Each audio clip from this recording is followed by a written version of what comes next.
So Jacob didn't realize what was going on when he first started entertaining those thoughts about his brother and how he resented his brother because he was firstborn and going to get more of a thing. But see, the sin continues to fester, and that was just a small sin. I've unforgiveness towards somebody, or the guy cut me off, and so the little sins are just as bad as David committing adultery. It manifests and it festers, and when it comes out, it's deadly, destructive. I mean, after all, what's a little sibling rivalry? Come on, man. We all, me and my brother have it. I don't speak to my brother, but so what God's showing me right now is that that's on me, and that's destructive and deadly. It might be deadly to this ministry, and it's something that I just now got aware of as I'm speaking this. God's telling me, take care of your own yard, pal. So I'm just sharing what God just enlightened me with. So I have something in my life that might be deadly and destructive and might take me out where I don't want to go. Keep me longer than I want to stay. So, but you can't escape the truth of sin. It's always, always, always going to take you farther than you want to go.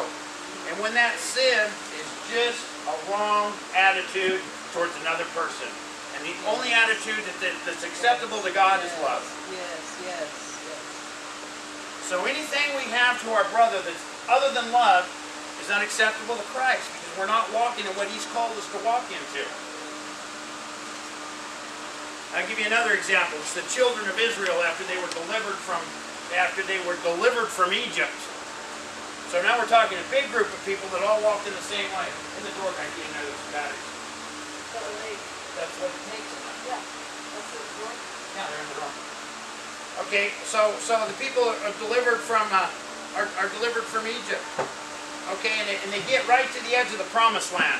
Boom, they're getting ready to go into the promised land. God said, I'm going to take you into the land flowing with milk and honey. They get right there. Now, I'm sure that they never realized that their unbelief, which kept them from crossing over into the promised land, would end up costing them their lives. Because you see, they didn't get to cross over in that. They didn't get to partake in the land flowing with milk and honey.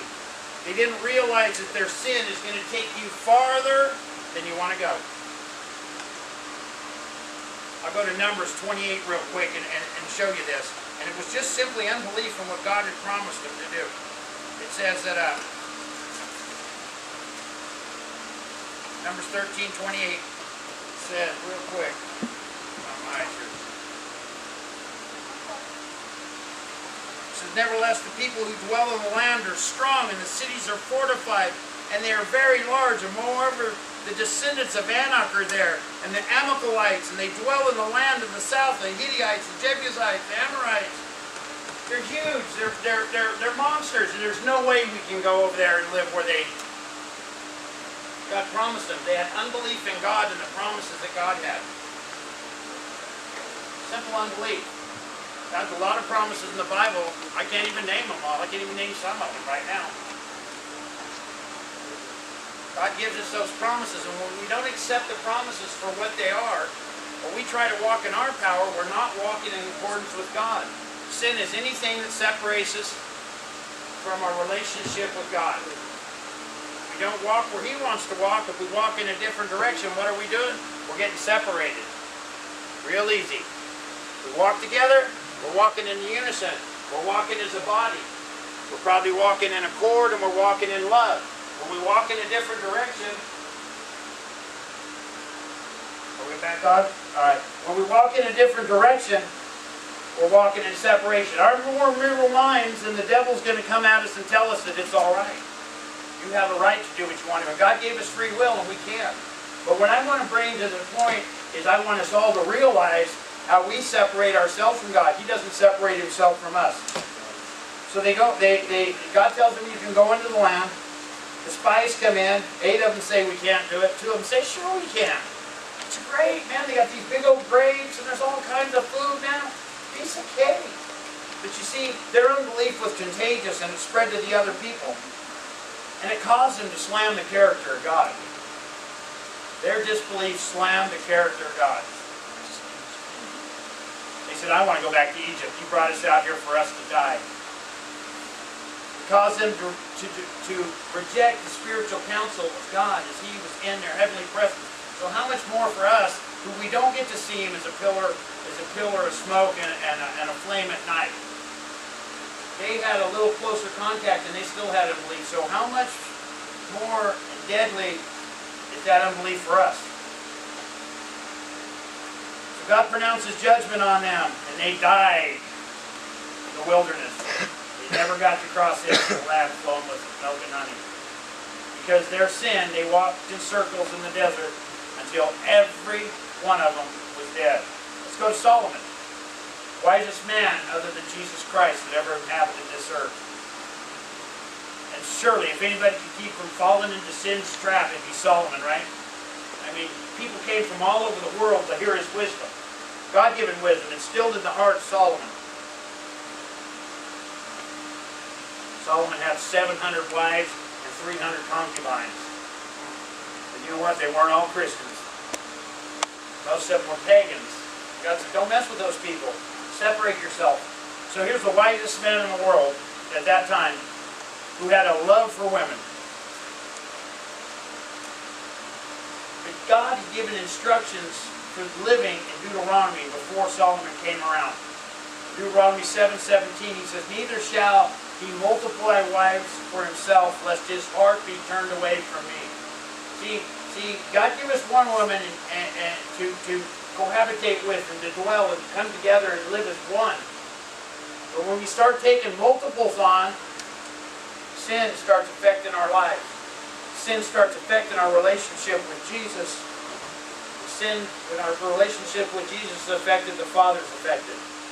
Back then, it was wise and he gave us the law. And it said that in there already.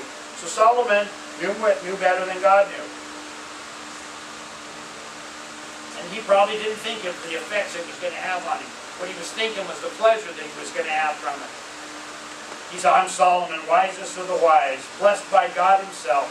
I don't have anything to worry about. My heart turning away from God, I can handle it. It's just going to be for a minute.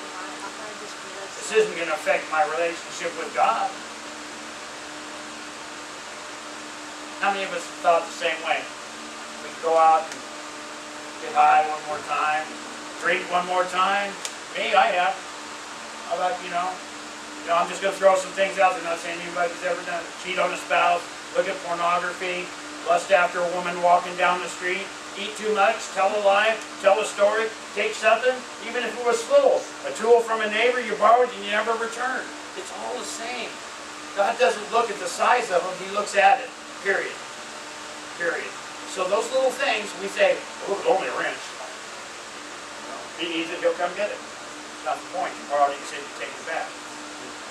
That woman walking down the street, hey, for a couple seconds, or less than the shoulders, is probably lust implanted in your heart. I don't know. Just throwing it out there. But even the wisest man on earth could not escape the truth that sin was going to take you farther than you wanted to go. And then we got Lot. Lot, blessed, man. Blessed, man. Lot was a hang-arounder, man. Lot hung around with Abraham. Man, and Abraham was blessed, man. And his crops multiplied, and his sheep, and his goats, and his camels, and he had so much stuff. One day they go, golly, can't even see the ends of them. He said, brother, you're going to have to take yours and go one way, and I'll go the other. He said, but I'm going to give you first pick. So there's a city, Gomorrah or Sodom, one of them, they're almost the same. And you look out there, it's probably like Las Vegas out here in the desert. Like, woo, look at that, Sin City. And Abraham says, go ahead, Lot, tell me where you're going, I'll go the other way. He says, I'm going to go down there in those flats around that city. I'm not going to go to the city. I just want them flats. So he takes all his animals and he goes out there. I'm sure he wanted to have nice things for his family, and a place where he could prosper and enjoy the things that God had been continuing to provide for him. But I'll tell you, in Genesis 13 and 12, it says that at first he didn't actually live in this wicked city. But he set his tent so he could look out the door. All the wicked sinners down there. His tent was near the city. And I'm sure he took advantage of all the people coming and going, check them all out. And That's what we do as Christians today, right? Come on. We're checking it out. Come on, man. You guys all looking like I don't know. I check it out. I'm just being real, man. We all check it out. Don't say you don't, man. God knows your heart. I'm not put it out here on blast, but God knows it, man. We all check it out. Man, women, it don't matter. You know, it's what we do with it afterward. We say, Lord, I'm sorry, man. Give me the strength to overcome that. But when we entertain it, we're going to take as far as we want to go. So Lot, in Genesis 13 and 12, said he pinched his tent facing Sodom. And it progresses in 14:12, he says, but soon he was living in Sodom. And in 19:1, it says, finally, he was sitting at the gate. He sat at the gate, having to go on from the city. Sin, enticing, cunning, deadly. Lot unfortunately realized that sin takes you farther than you want to go many, many years later. And I'll tell you, he can tell you firsthand how sin will destroy a family. And I'll get to that in a minute. And then, how about Ananias and Sapphira? You guys know the story of Ananias and Sapphira? You know, in the New Testament, after the day of Pentecost, you know, and the church was coming together, and they were one mind, one accord, and they were all pooling their money and stuff. These new believers came up, and they wanted to belong, man. How many of us want to belong? How many of us just want to fit in someplace? We're just like Ananias and Sapphira. And we come in, man, and then something's going on, and we don't know how to fit in. And so they said, man, I got some property, and we're not using it. How about we sell it and give it to you? And they go, sure. And so they sold it. We probably talked, we go, you know, we got more than we thought we were. Well, let's keep what we made on it and give them the rest. Yeah, good idea. So they did. And they said, hey, we sold our property. Here, this is for you. This is for the church. Just want to be noticed, man. That's all they wanted. It's just a little thing. I mean, everybody tells a little lie now and then, right? They never realized in the privacy of their own home that when they first began talking about this, that they were entertaining sin. And that little deception of sin took them farther than they wanted to go.